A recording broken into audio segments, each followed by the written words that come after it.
In this episode, we're testing out our new webinar platform, Crowdcast. Check out this interview with Crowdcast developer and CEO Sai Hossain and see how crowdcast.com can streamline the webinar process for you.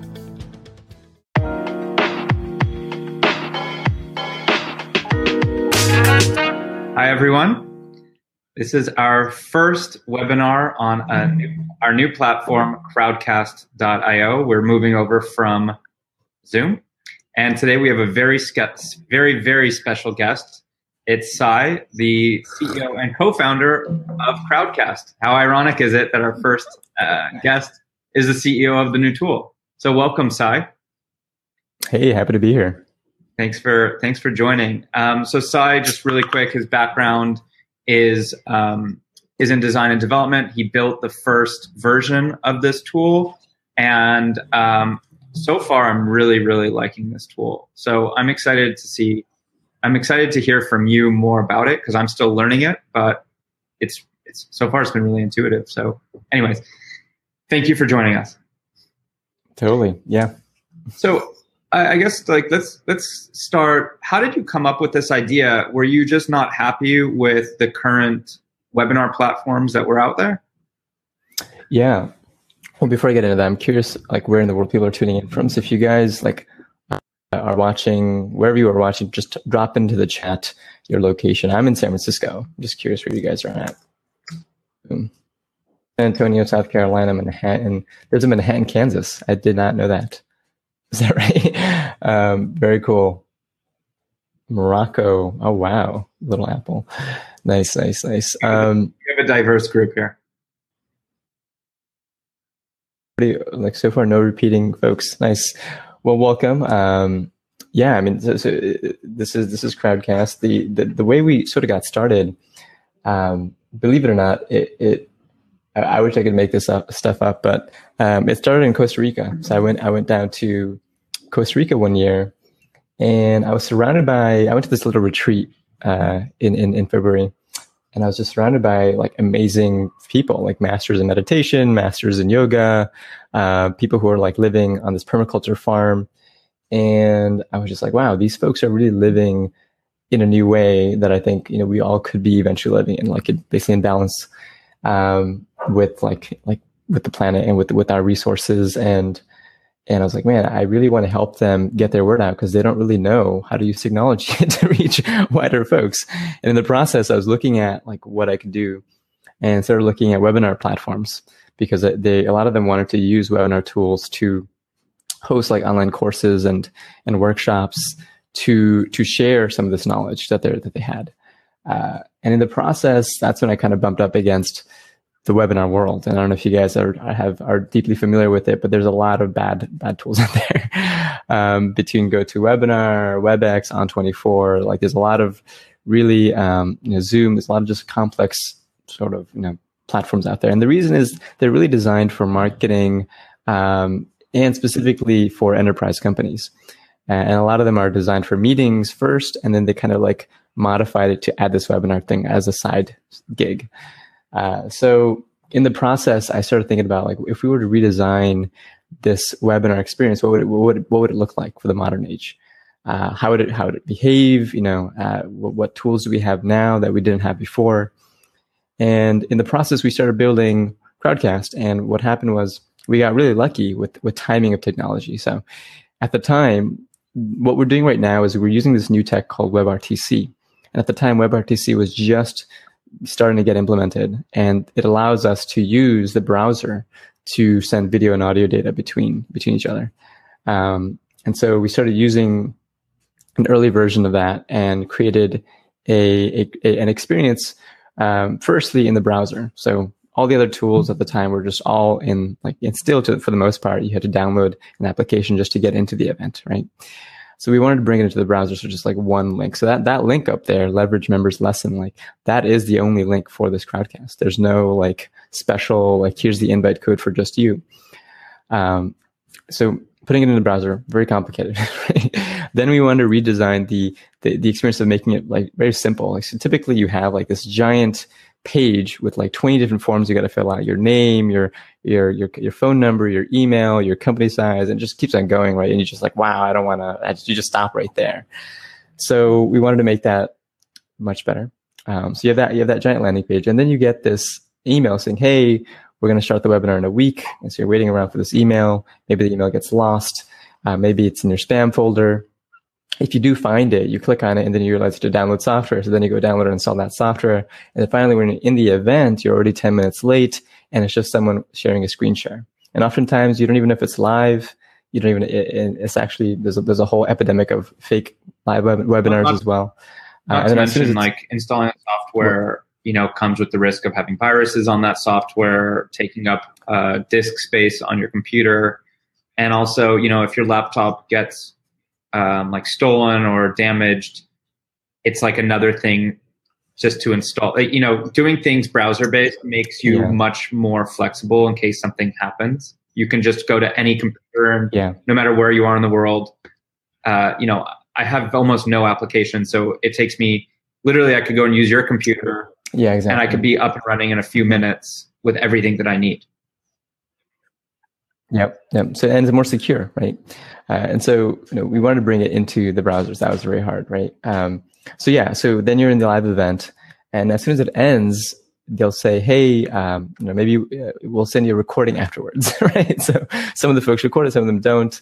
If you show up 5 minutes late, it just says, hey, this webinar has ended, and you have nothing else you can do. So that's like the format, the 3 stages of the webinar. And we decided to just take them all and combine them together into this one page.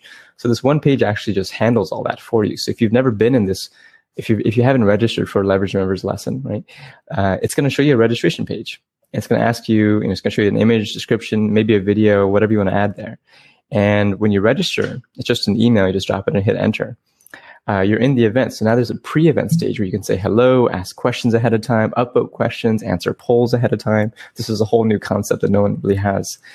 So you can kind of like rile up, excitement for the event. And then when you go live, it's in the exact same location, right? So where you saw the starting soon numbers, the countdown just became our videos, like nothing else to install. And then as soon as we hit the stop broadcast button in the exact same location, it takes about 15 seconds, we're going to have the recording available.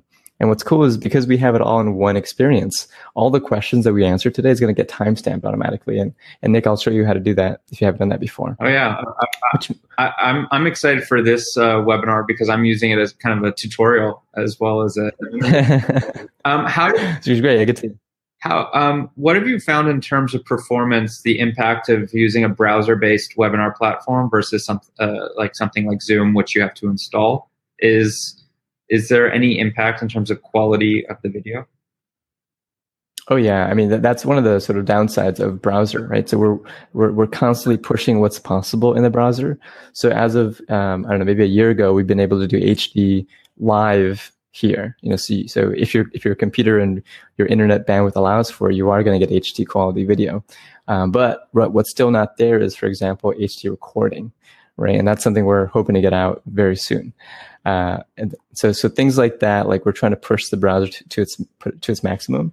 And at the end of the day, when you are in the browser, you also have a lot of, we have to deal with a lot of variables because it's kind of like the Wild West. You could load up Crowdcast in Firefox, on Chrome, on your phone, in Safari. Is there a preferred browser, or are there any browsers that this just doesn't work well with?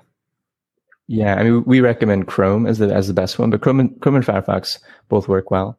And Safari, it's still, they don't fully support the tech that we're using yet, and they're still working on it. So for Safari, you can still view the event, but you can't host like you are right now. You can't come up on screen yet.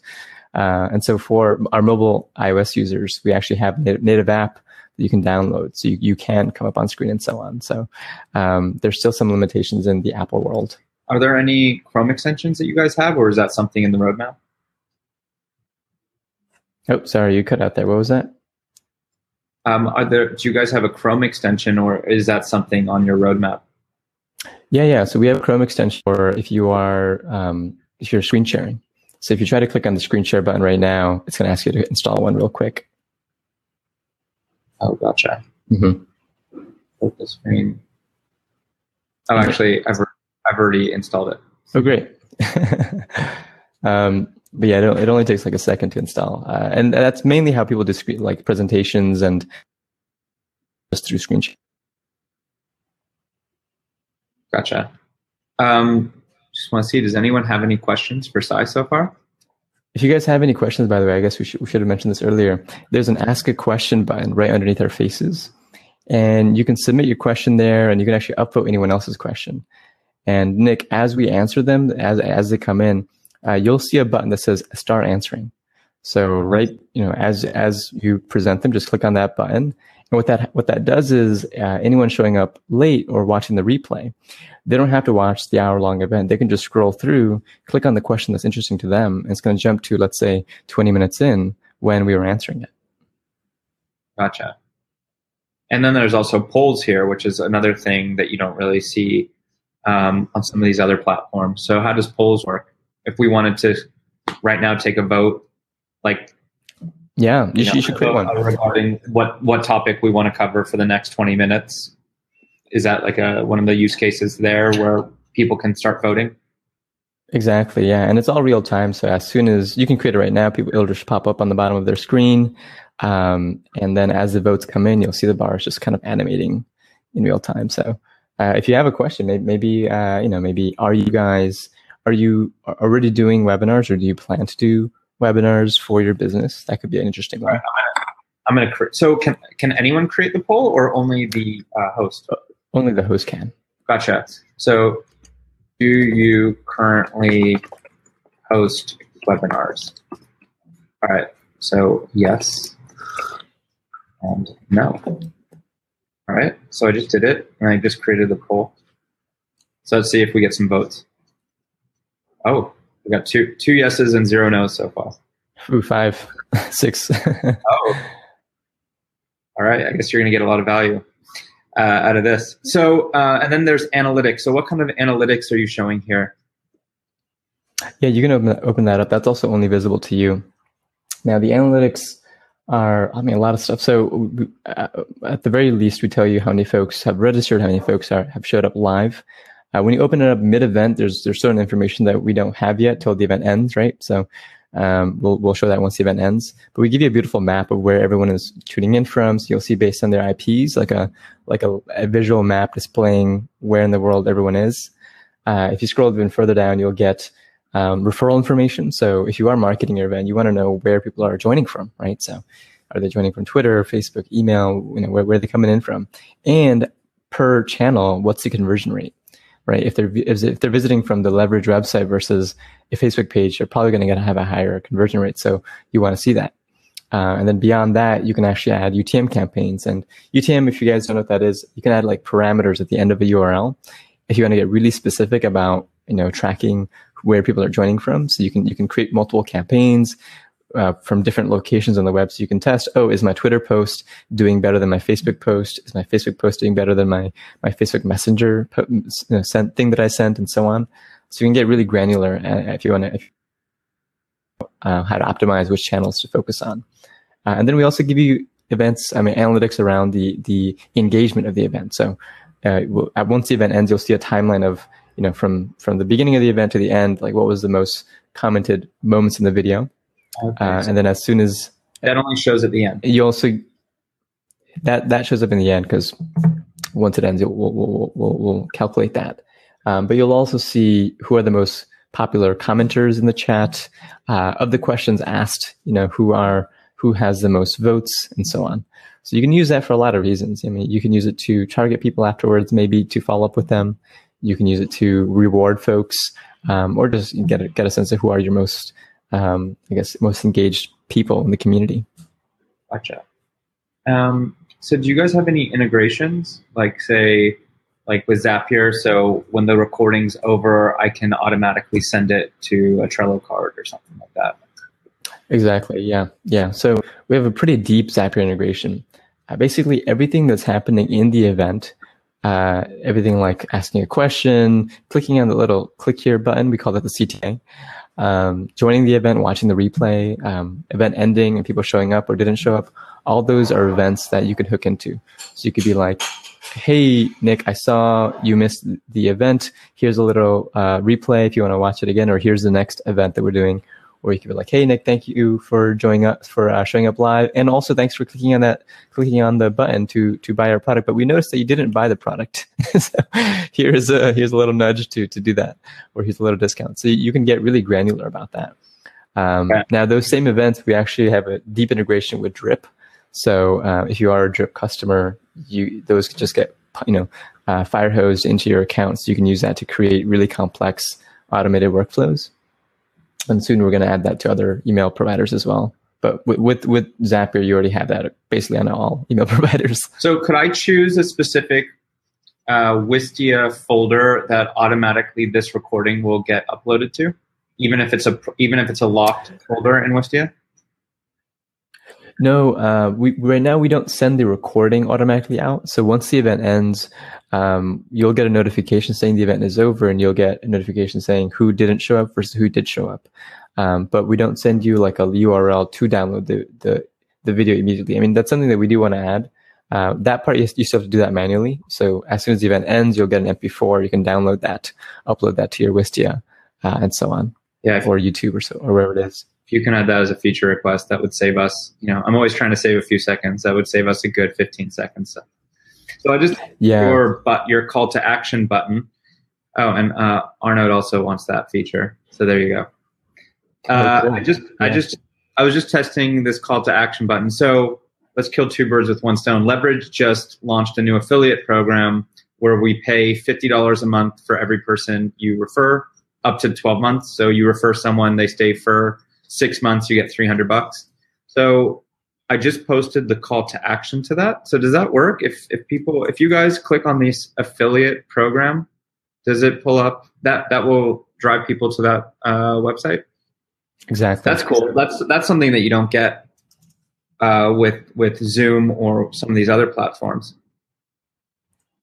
Which obviously, like when you're doing a live webinar like this and you're discussing another company or a tool, it's good to be able to reference it the way that you guys have created this call to action. That's really powerful. Yeah. And then you also get in the CSV export, when the event is over, you'll know, hey, these are the 25 people who clicked that call to action, and these are the 5 people who didn't. Interesting. Okay. So there's some really important questions happening right now. Someone's curious what your green smoothie is. Actually, there's a feature here. It's comment. Oh, very cool. All right. So 2 questions. We got the smoothie, which we're starting to answer. Oh yeah. So I mean, this is just like my breakfast replacement. It's mostly bananas, spinach, dates, some super fruit mix, and maybe like rice milk. I think those are the main key ingredients. And Kyle is wondering if a participant can share their screen. So I'm guessing if I invite him onto the screen and then he clicks on the share screen button, he'll be prompted to install the Chrome extension, and then he'll be able to share his screen. Yeah, but I click on the start answering button for him, or maybe click on the done answering for the smoothie, and you'll see it's going to move it over to the answer section. Yeah. Okay, gotcha. So shall I invite Kyle? Do you want to get invited on screen and ask a question or share your screen? Yeah, that'd be awesome if he's down. He's down. And also Kyle, for all of those listening, is going to be our guest, I think, next week. So it's a full preview. All right, so I've clicked invite for Kyle. Great. Yeah, you'll see the status of his invitation next to his name in the chat, or you could just go to the people tab. Okay, accepted and connecting. While he's connecting, there's another question. Is there a free version or a light version? Click on the start answering. Yeah, there it is. Cool. Yeah, so there is no free version, but there's a light version, which starts at $49 a month. There it is. Hello. Hey, Kyle. Great to meet you. All right. So for Kyle to share his screen, where's the share screen button for him? I see. It's the same place right above his video. You're going to have to install a Chrome extension real quick. Yeah. Disappear and reappear for us. Oh, there he goes. Yeah, the nice thing about all this is that, when you have guest speakers, they can just come up on screen, share their screen. You can turn off your camera and just be a ghost, the Wizard of Oz in the back, and you could direct who's like focused and who's not. while he's presenting.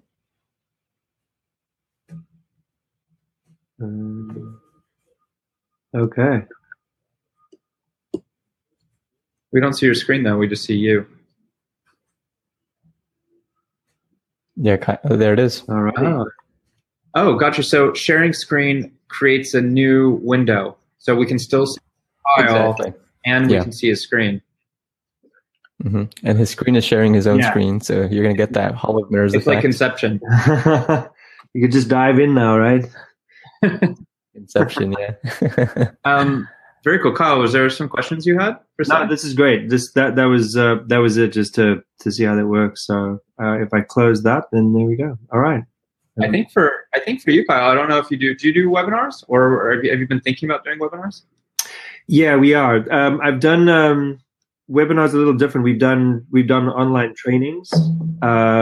We host an immense amount of meetings, and we host sessions. So I guess our version of webinar would be to actually have a series of people come on, and then we would actually run a strategy session. We run a leadership session or things like that. So and then in a learning environment as well. So but we are moving to one of those spaces to start thinking about these types of things, which is profiling different tools or profiling applications, or as people are getting refreshers on certain types of training techniques or frameworks. And Right. yeah, this is great. Thank you, guys. So one of the limitations, from what I remember, is you can only have 4 presenters at a time. Oh, bye, Kyle. Thanks for stopping in. Is there a limit of 4 people that can be on a screen share at once? Exactly. Yeah. So right now you can think of Crowdcast as like an auditorium, and on the stage you got 4 seats, and in the audience you have an unlimited number of seats.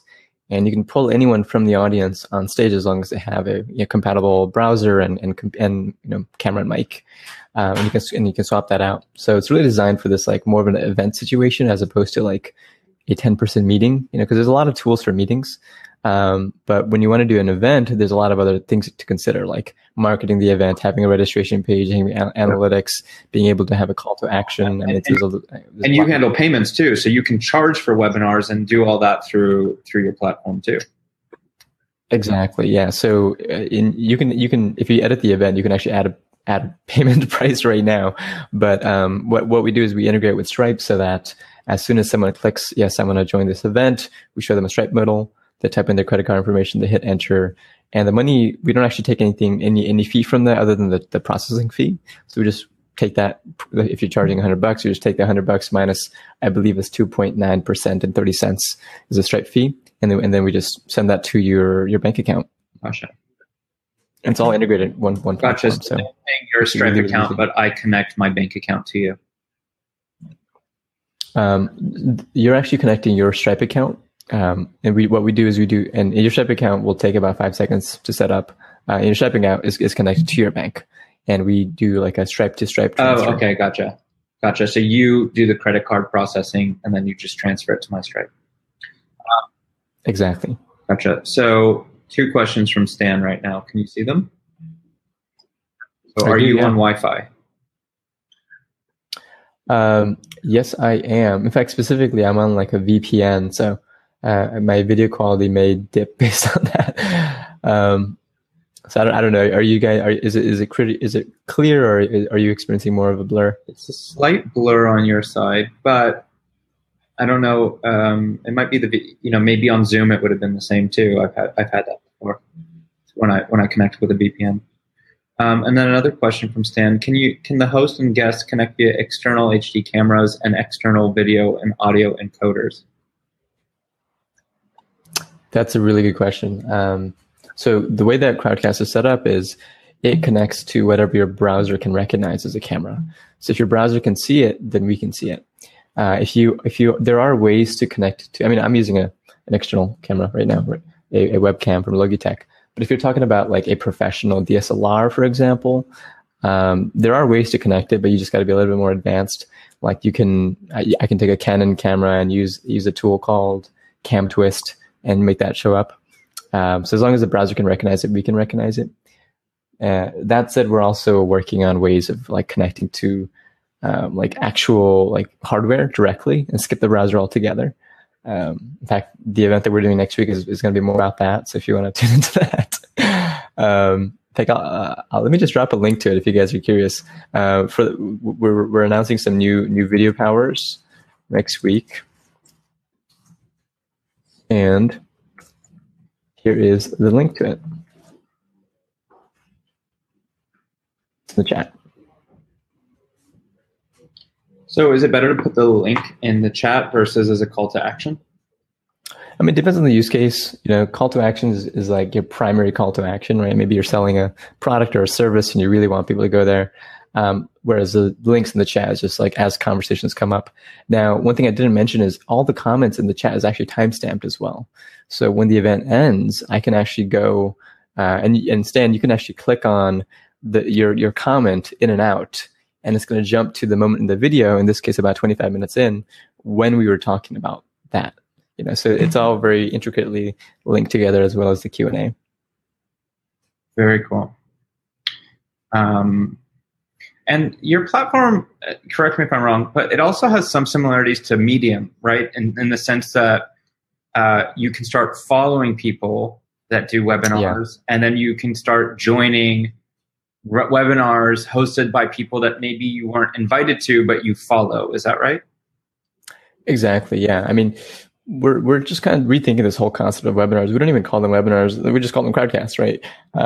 Because even the word webinar is like a web seminar. It's a really outdated term. And as Kyle mentioned, it's like, well, I mean, we do workshops, we do trainings, but we don't necessarily call them webinars, right? So we think of Crowdcast as like a live video platform. And most likely when you're doing a live video event, you have a series, you're doing them often, maybe every 2 weeks, maybe every month, maybe every other day. And so why have, like right now, the way that the webinar works, you have to, every single time you do an event, you have to restart from zero. You have to remarket it to all your people, send it out to your typical channels. Why not actually have a way for folks to follow you right on the platform, so that over time you can build a following, and then every single time you go live, it becomes like your channel, right? So, for example, we've got like Techstars, for example, they're a big customer of ours. They've got like 5,000 people or something like that, maybe 1,200 people who get notified every single time they go live on Crowdcast. Other customers, like, 2,000 people. Like, so over time, you're able to build out like an actual follower,ship. So you don't have to keep on restarting from ground zero. And we're going to make that even better. So eventually, as an attendee, you'll have like a screen where you can see all the people you're following on Crowdcast and see all the events that are upcoming and go register for them, And right now, so what that means is we get, if I'm following you, and I actually just started following Get Leverage. So if you guys do any public events, I'll get notified. I'll get notified via email. I'll get notified via my browser, like a push notification, and I'll also get notified via the iOS app. So there's multiple ways of getting following you and then actually joining and participating in future events. So this right now, I see in the title, we say it's unlisted. So this means that this is not showing up in your marketplace for people to follow, right? Exactly. Yeah. I mean, we don't have the marketplace open yet, but if you click on your profile right up there somewhere, you'll see all your public events visible there. And so if you guys have any, those are the events that will be notified through that following subscription model. Okay, gotcha. Yeah, because one idea that we want to start doing is doing like a monthly public webinar too. On the power of outsourcing or general productivity, and use these webinars as a lead gen tool to get people to sign up for getleverage.com. So I guess building a following is quite valuable for people that are trying to use this as a lead gen tool, I'm guessing. For a lead gen tool, for even doing like an online show, we are like having different interviews every other week, coming in, workshops. Basically, anytime you're incentivized to get marketing for that event, it benefits you from having a followership who get notified about that event. Are there some tricks that you could recommend to get more followers? Or are there some best practices that we could follow? I mean, the best is just to tell people, like, hey, thanks for joining. If you guys want to know about our our upcoming event, just make sure to follow Crowdcast. What you could do, and this is also a superpower that happens with the fact that we're doing this all in the browser, is you could also embed your whole Crowdcast event on your site. So, for example, the Leverage website, you can actually embed this, if this was a public event, that is, embed it right on a page so that people can just like see, they never have to leave your site. They can just like register and view the whole event right there.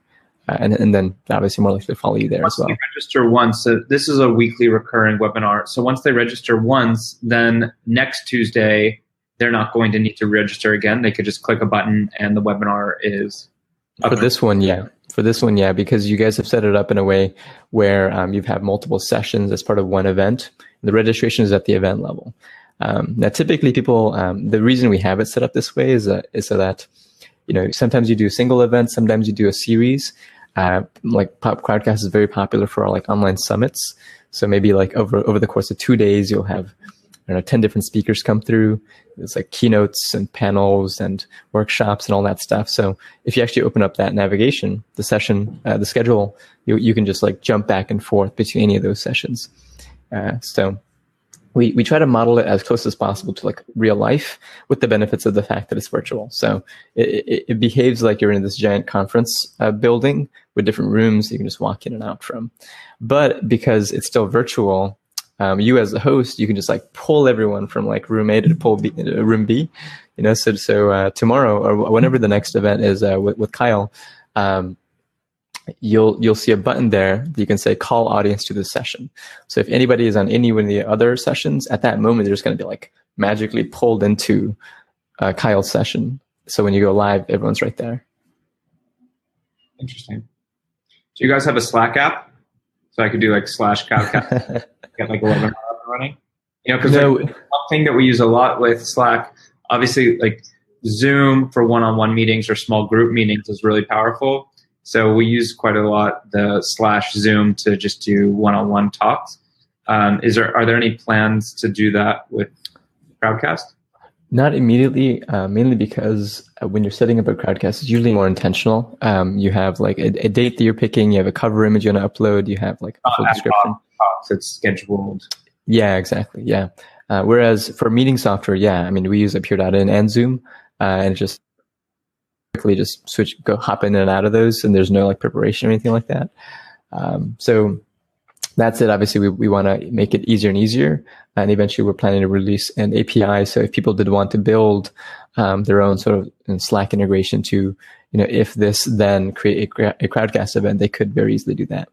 And when you charge people for joining a webinar, is it at the event level or is it for the how do I say this? So let's say I do a monthly recurring public webinar.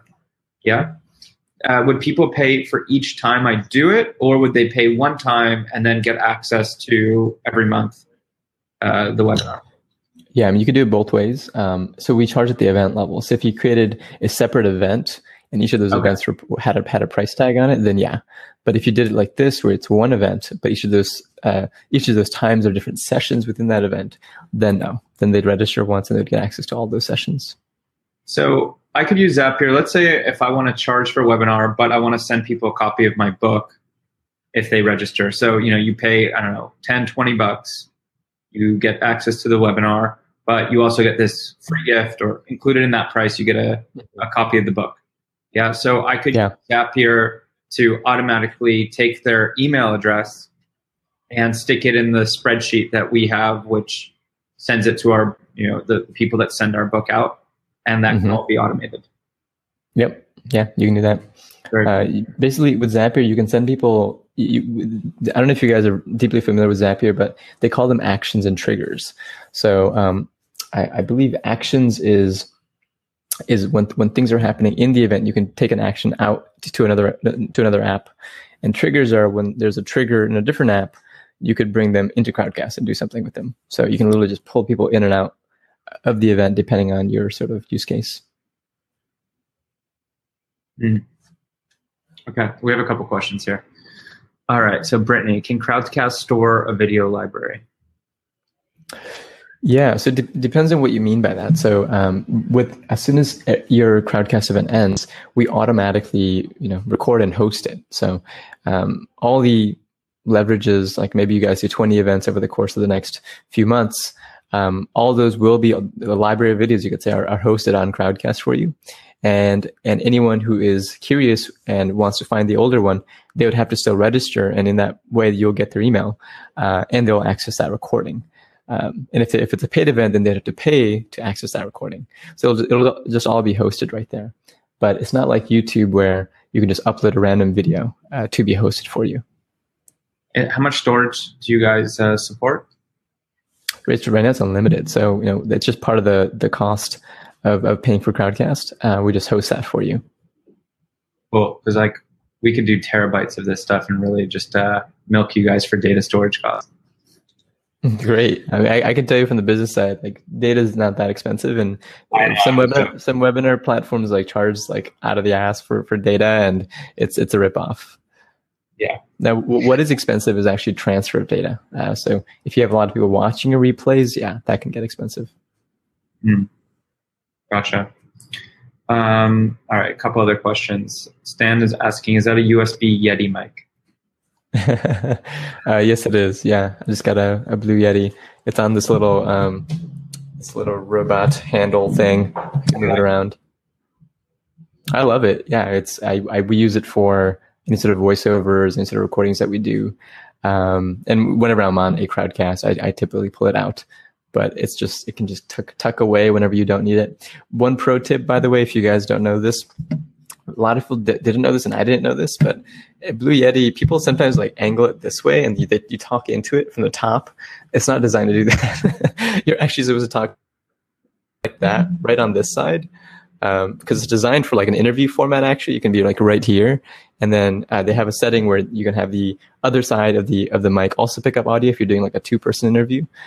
So keep that in mind. It looks a little bit weird, but you're almost like talking to an ice cream cone as opposed to a mic that you might see a musician singing to. One question for you. So you said that we could embed this on our website or in the browser in a tool that we have. What if we're building an iPhone app? Yeah, is there a way to integrate this into an app, not into a browser? Yeah, I mean, same exact thing. So iPhone apps can render web views, right? So if you don't want, I mean, the default is you just have a link in your app and it opens up a web view on Safari, or it opens up right into your Crowdcast app directly. But if you don't want to do that, you have a Crowdcast app. Yeah, on the iPhone. Okay. And if you don't want to do that, and you actually want people to just watch the event in the app itself, then you could just use a web view and just load it up right there, and people can just never leave your app. But we do recommend using redirecting people to the Crowdcast app, because a better experience. Mm-hmm. Yeah, exactly. Okay, another question. How can I search for others to follow on Crowdcast? I see curated recommendations, but only a few. How can I see more? And I guess my follow-up is, how can Leverage become a recommended for other people to follow? The homepage, literally, we just handpicked some folks a while back. We haven't updated that in a while. We've just been really busy with everything else. But one of those things that we've been busy with, and this is something I can share, is that is the ability to find and discover other users on Crowdcast. So on our roadmap is to eventually allow you to discover events and discover people, so that you can very easily find the topics that you're interested in. What that means is that customers of ours, like Leverage, will also, right now, that your main value is the product, right? You're paying for a software, we're delivering you an awesome product, but you still have to market your own event. People, obviously, we give you helpful things like following, so you don't have to remarket all the time. But one thing this ability will let us do is actually help you on the marketing side too. So in theory, you could do a public event about productivity, and other folks who are interested in productivity can find that event and register without you ever even marketing it. Gotcha. Another question. So if someone pays to join an event, and it's one of these repeat events, so there's a history, do they get access to the recordings of the previous ones? Yeah, if it's set up like this, yeah. So if you have a multi-session event and sessions 1 to 3 have already happened, and now sessions 4 to 6 is about to happen, and I pay for it, I will have access to the previous ones. Because it's at the we basically charge at that event level. If you did want to get more custom, I mean, you could delete those sessions, download the video, delete the sessions, and then have a separate sort of payment model where to watch those recordings you need to pay them somewhere. But that's really custom. Awesome. Yeah, Ben is saying in the main chat, it'd be great to be able to search for people and topics. Yep, that's coming. It's coming, Ben. So the poll results are in. 7 yeses for people currently that host webinars and 4 no's. So Awesome. Big percentage. Yeah. Okay, well, it seems like, does anyone else have any questions right now? It's live? No? Or if anybody wants to come up on screen and join the conversation. Yeah, I think the main things to really share is that Crowdcast is the first and pretty much the only platform that it's beyond the actual webinar, right? So we have the subscription model where people can subscribe and follow you on Crowdcast, so you can build an audience. All the different things are sort of integrated within one tool, so you don't have to use a landing page software and a webinar tool and an email capture tool, and it gets a lot. Payment tool. It's all designed in one thing. The main thing you really need is just like an email list management tool. If you are using something like ConvertKit or Drip or something like that, we try to make it very, very simple. And we also focus on being I guess I should send like a little bit of a warning. There is like an epidemic of what's called evergreen webinars, and that means these webinars are basically folks who are automating and making it look like it's live when it's really not. So do you do the platform or not? What was the question? Do we do it? Yeah. No. So yeah, we don't allow for pre-recorded. Yeah, exactly. I mean, you'll be able to share pre-recorded content throughout the webinar eventually, but it's more that we don't allow for it to look live when it's not live. And the reason is we basically don't want to deceive people, and we want people to know when you come to a Crowdcast, it's actually live. And that's the reputation that we have right now, right? So what we notice is that in the long term, when someone is joining your evergreen webinar and they realize that they've been tricked, your brand is just totally destroyed. It's actually a bad business move to do that. It might help in short term sort of boost up your sales by having, what seems to be like a webinar happening every 10 minutes from the perspective of the attendee. But in the long run, that's going to really like destroy your brand. But I can do these monthly things where I start by doing 5 or 10 minute talk, and then I switch it to a video. It's like a video, and that's totally okay and then I answer the questions at the end. And me spending an hour of my time, I can spend 20 minutes of my time. Exactly. Yeah. And that's totally okay. The main issue is the piece. If you were to pretend like you were live when you really aren't. So yeah, that's something to keep in mind and to steer away from if you see that. Awesome. Well, Sai, I want to be respectful of your time. Thank you so much for stopping by today and answering all of our questions. Yeah, it looks like there's one more question from Stan right here. Yeah. If you have a business, can you limit the chat to 500 people to prevent added fees?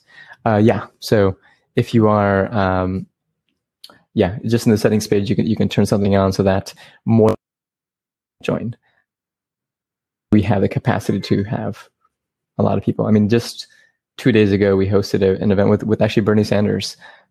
We had about 8,000 people registered for that event, and Crowdcast is a feature to multi-stream this conversation to Facebook and YouTube. So we had that being a multi-stream to the moveon.org Facebook pages and YouTube pages. So you can get really, really, really, really custom in that way. I don't even mention multi-streaming this whole time. That's a whole other feature. Facebook and live streaming to Facebook this whole time? Yeah, exactly. So if it's what we noticed was that, and this is something webinar platforms don't do because they're not thinking of it this way. We just think of it as like, this is a live event, and it could be a business event, it could be a workshop, it could be a summit, whatever it is. You want as many people in there, right?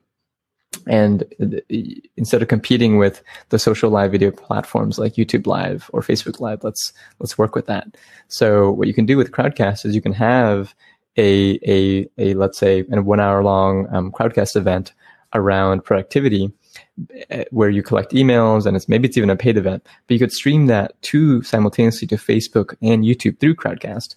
And so the folks on YouTube and Facebook, you could be like, hey guys, if you're watching on Facebook, awesome. We're not monitoring the chat, but if you want to be part of the conversation, if you want to come up on screen, if you want to ask questions, click on the Crowdcast link above. And what you can do is you can start taking that audience that you have no real relationship with. They just follow you on Facebook, and you're relying on the Facebook algorithm gods to deliver that video feed to them, right? And you can actually collect their emails on Crowdcast and actually build that direct relationship. So that's one of the superpowers that you could say with Crowdcast, is this integration with these different platforms. Awesome. Okay. Well, thank you so much for your time. I'm sure we'll be in touch, because as we start really integrating this into our workflow, I'm sure that there's going to be some more and more questions. But I really appreciate your time. An awesome product. Congrats on everything. Totally appreciate it. Yeah, and if you guys ever have any other questions or anything like that, both the leverage team or the clients here, you can always shoot us a message at support@crowdcast.io, and we have a pretty active customer support team making sure everyone's having successful events. So yeah, feel free to reach out there. I wonder, is there a special deal that I could talk to you offline about this, but I wonder if there's a way we could have a special coupon for leverage members. Yeah, let's talk about that. Yeah, I can totally see that, so that all the folks who are coming in to get leverage can get some discounts for Crowdcast. Cool. All right. Thanks a lot. For sure, yeah, and you can just hit the stop broadcast button. If you guys want to hang out in the chat for a few seconds, you'll see the recording and the questions and the timestamping and all that stuff. If I hit end broadcast, you'll still be on, right? We'll both be offline at that point. So how do I stop recording but still talk to you? Oh, you can't do that yet. You can't decouple that yet, but that's something we do want to do eventually. Okay. All right. Well, anyways, I think you've answered you've answered all the questions. So thanks a lot. For sure. Yeah. All right, guys. I'll catch you guys later.